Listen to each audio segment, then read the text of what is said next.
दोस्तों आदाब, मैं आपका मेज़बान अली आदिल खान और आप देख रहे हैं times of पीडिया channel.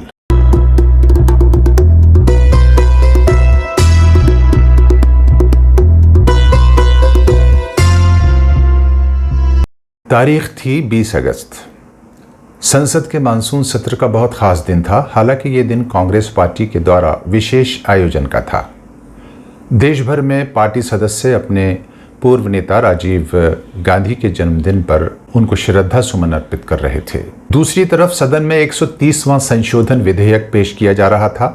Amit Shah द्वारा सदन में प्रस्तुत विधेयक में कहा गया कि यह बिल दागी प्रधानमंत्री, केंद्रीय मंत्रियों, मुख्यमंत्रियों और राज्य व केंद्र शासित प्रदेशों के उन मंत्रियों को पद से हटाने के लिए लाया जा रहा है जो मंत्रियों को पद से हटाने के लिए कानूनी ढांचा प्रदान करेगा, जिन्हें गंभीर आपराधिक आरोपों के कारण गिरफ्तार किया गया और 30 दिन हिरासत में रखा गया हो।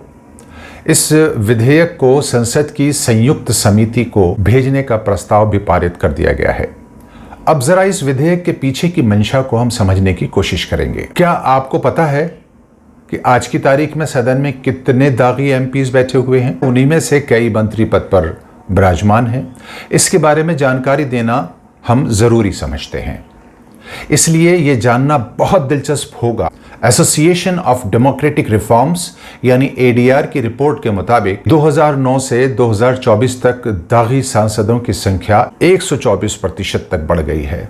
2024 में 18वीं लोकसभा के लिए चुने गए 543 सांसदों में से 251 यानी 46% पर क्रिमिनल केस दर्ज हैं। इनमें से 27 सांसदों को तो अलग अलग अदालतों ने दोषी भी करार दिया, यानी वो सर्टिफाइड मुजरिम हैं। अब सर्टिफाइड मुजरिम देश की संसद में बैठे हुए कानून बनाने की बात कर रहे हैं। ये कितना विडंबनात्मक है। अब इस पर आप ध्यान दें कि लोकसभा में बड़ी संख्या दागी सांसदों की है और खुद सत्ता पक्ष के सदस्यों की संख्या भी 60 से ऊपर है। एडीआर की रिपोर्ट के मुताबिक भारत की संसद में दागी सांसदों का अब तक का ये सबसे बड़ा आंकड़ा है।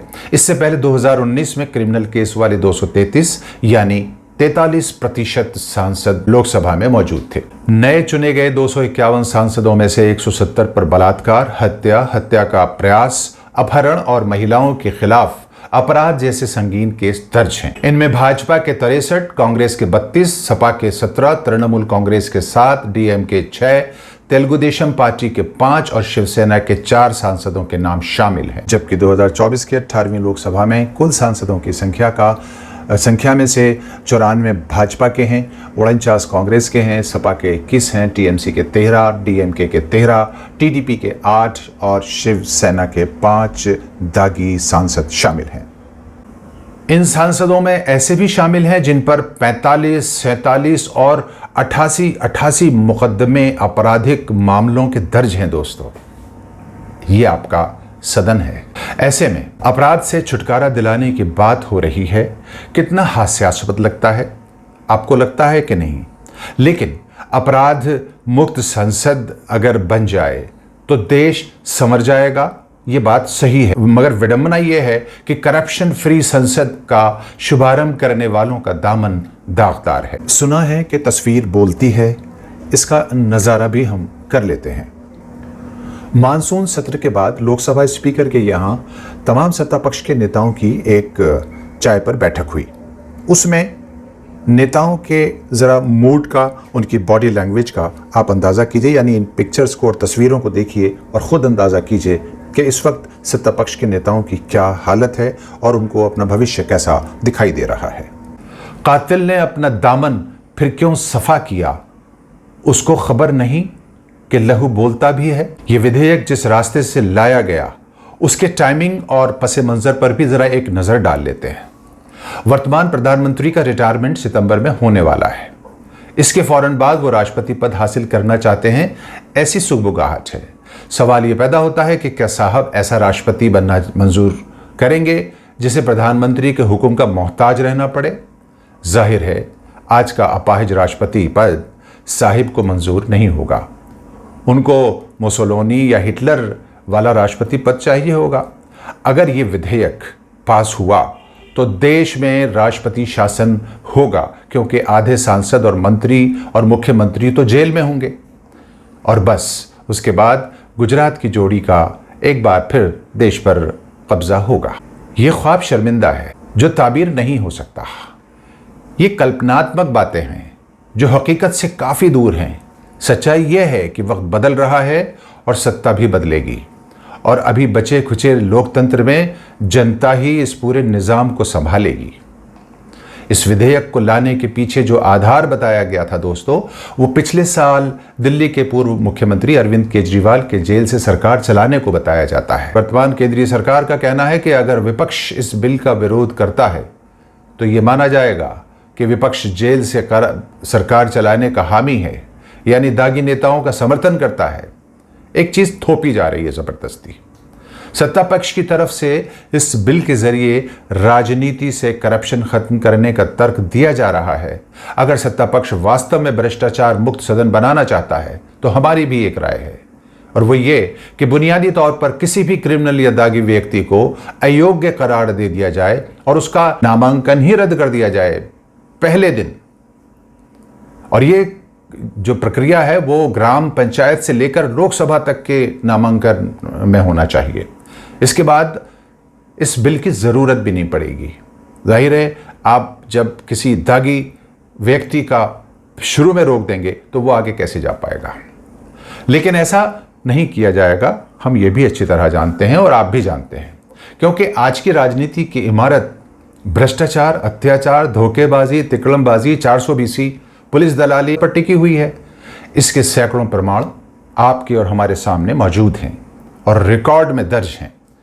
देश में फ्री एंड फेयर चुनाव के लिए पहले इलेक्शन कमीशन, उसके बाद कॉन्स्टिट्यूशन के कस्टोडियन यानी सुप्रीम कोर्ट ही को संविधान और लोकतंत्र को बचाने की जिम्मेदारी अपने हाथ में लेनी होगी। इसके लिए दोनों ही संस्थानों को करप्शन फ्री होना पड़ेगा। इसके बाद बाकी लोकतंत्र के जो संस्थान हैं वो करप्शन फ्री हो जाएंगे, ऐसी आप और हम उम्मीद कर सकते हैं। लेकिन कुछ उम्मीदें मीडिया के साथ भी जुड़ी हुई हैं, मगर लिखने वाला कलम और बोलने वाली ज़बान ही बिक जाए तो फिर 5 किलो राशन वाली 85 करोड़ जनता और दागी नेताओं से क्या शिकायत की जाए। इसे कहिए वजह सुरूर क्या, वो विरासतों पे गुरूर क्या, जो डगर मिली तो लुटी हुई, जो दिया मिला तो बुझा हुआ, वो जो ख्वाब था मेरे जहन में न मैं कह सका न मैं लिख सका, जो जुबां मिली तो कटी हुई, जो कलम मिला वो बिका हुआ।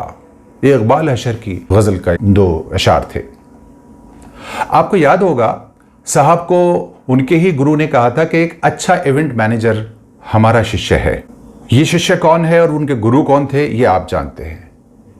और आज वही शिष्य प्राइवेट लिमिटेड कंपनी के चीफ इवेंट मैनेजर या चीफ इवेंट ऑफिसर बने हुए हैं, क्योंकि अब आपको मालूम है कि देश के प्रधानमंत्री नहीं हुआ करेंगे, देश के सीईओ हुआ करेंगे, क्योंकि देश को प्राइवेट लिमिटेड कंपनी बनाने का इंटरनेशनल एजेंडा है।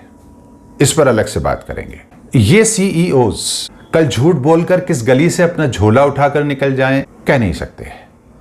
बकौल राहत इंदौरी के, मेरा ज़मीर मेरा एतबार बोलता है, मेरी जुबान से परवरदिगार बोलता है। कुछ और काम तो जैसे उसे आता ही नहीं, मगर वो झूठ बहुत शानदार बोलता है। अपने मेज़बान अली आदिल खान को दीजिए इजाज़त। अगर आपको हमारी आइडियोलॉजी, नज़रिया और वीडियो पसंद आती है तो आपसे दरख्वास्त है, निवेदन है कि चैनल को सब्सक्राइब करके वीडियो को लाइक शेयर कर दें और अपने तमाम साथियों में इस सच को पहुंचाने की कोशिश करें। मेरा भारत जिंदाबाद। शुक्रिया।